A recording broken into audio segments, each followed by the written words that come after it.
All right, let's get right into it. We're talking about the Denver International Airport, or DIA. Now, ever since it opened way back in 1995, it's gotten a reputation for, well, for more than just its flights. Sure, it's the biggest airport in North America, but a whole lot of people are convinced it's hiding something way bigger, like a secret headquarters for the Illuminati, or maybe a bunker for when the world ends. So today, we're going to unpack all that evidence. I mean, have you ever been sitting at an airport gate and thought that to yourself? Yeah, probably not. But when you roll up to DIA, a giant, demonic-looking horse with glowing red eyes is pretty much the first thing you see. And right away, you get this feeling that, okay, this is not your average airport. And just to put this in perspective, we're talking about a 32-foot tall sculpture. This thing is massive. It's this terrifying neon blue beast made of fiberglass. The locals have a nickname for it, and it's perfect: Blucifer. And believe me, that name is just the beginning of its very dark story. So let's kick things off with what you can actually see, right? Because the first piece of this whole puzzle is the incredibly strange, and let's be honest, kind of creepy art that's just everywhere. It feels less like a warm welcome and more like a grim warning. Now get this. This isn't just some made-up legend. It's a tragic, true story. The artist who created Blucifer, a guy named Luis Jimenez, was actually killed in his studio when a huge piece of the horse sculpture fell on him. I mean, for conspiracy believers, that's not just a horrible accident, it's pretty much proof that the statue is cursed. And the weirdness definitely doesn't stop outside. Oh no. Once you get inside the terminal, it somehow gets even stranger. You've got these little gargoyle statues popping out of suitcases, just watching you at baggage claim. And then there are these huge murals with soldiers in gas masks, cities on fire, and crying children. It's not exactly the kind of thing that makes you feel relaxed before a flight. But, strange art is one thing. The theories here go so much deeper. The next part of the story argues that the entire airport is just a gigantic cover-up for a secret base where a shadow government is getting ready for the end of the world. So, how do people connect these dots? Well, they usually point to 4 key pieces of so-called evidence.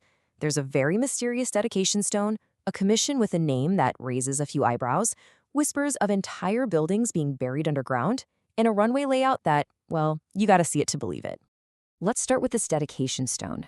It sits over a time capsule, and right there, carved into it, is the square and compass symbol of the Freemasons.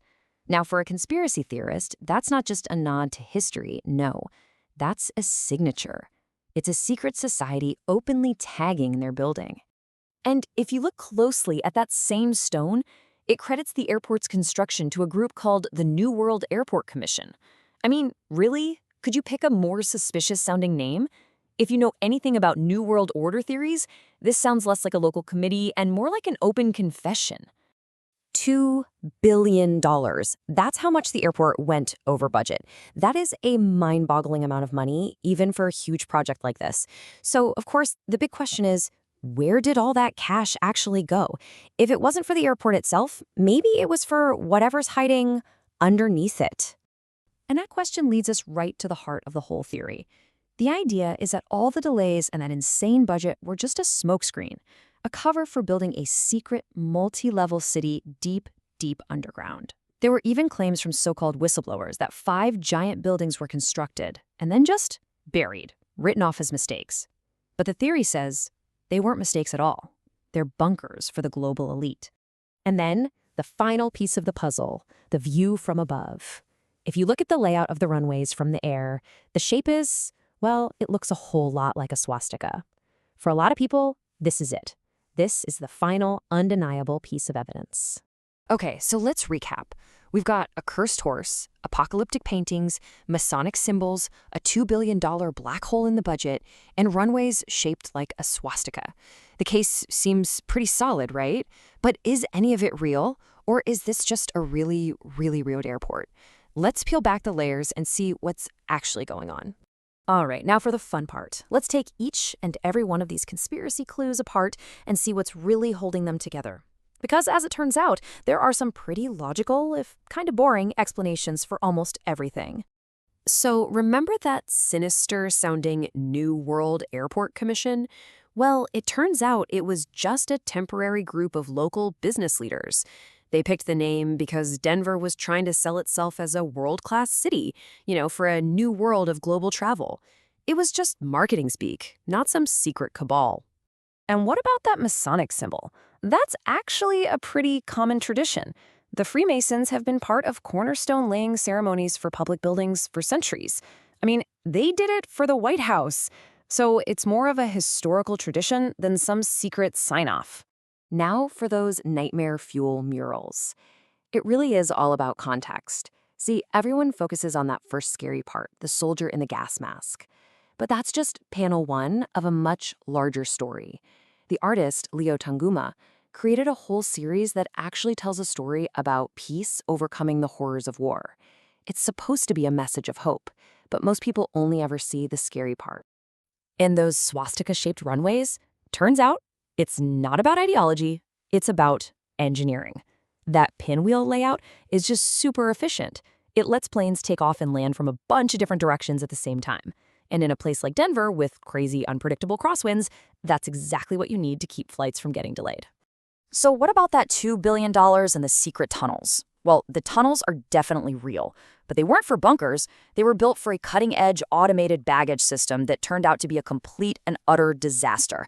It literally chewed up people's luggage, broke down constantly, and that was the real reason for the crazy delays and budget overruns. The so-called bunkers were really just a monument to terrible project management. So, there you have it. The Denver airport isn't a secret base for a shadow government. It's just a place with some questionable art choices and a very, very expensive failed luggage system. But the story doesn't quite end there, because what happened next is that the airport itself decided to have a little fun with its own dark legend. Yeah, instead of trying to fight all the rumors, the airport's management just leaned right into them. When they started doing renovations, they put up these hilarious construction signs with aliens and Illuminati pyramids, making jokes about building new Illuminati meeting rooms, or upgrading their underground lizard people condos. It's honestly a genius marketing move. And that's really the perfect way to wrap this whole story up. By laughing right along with everyone, the airport has basically made the conspiracy a part of its brand. So is it all just a masterclass in marketing to make us all stop looking? Or is that exactly what the Illuminati would want you to think? I guess I'll let you decide that one.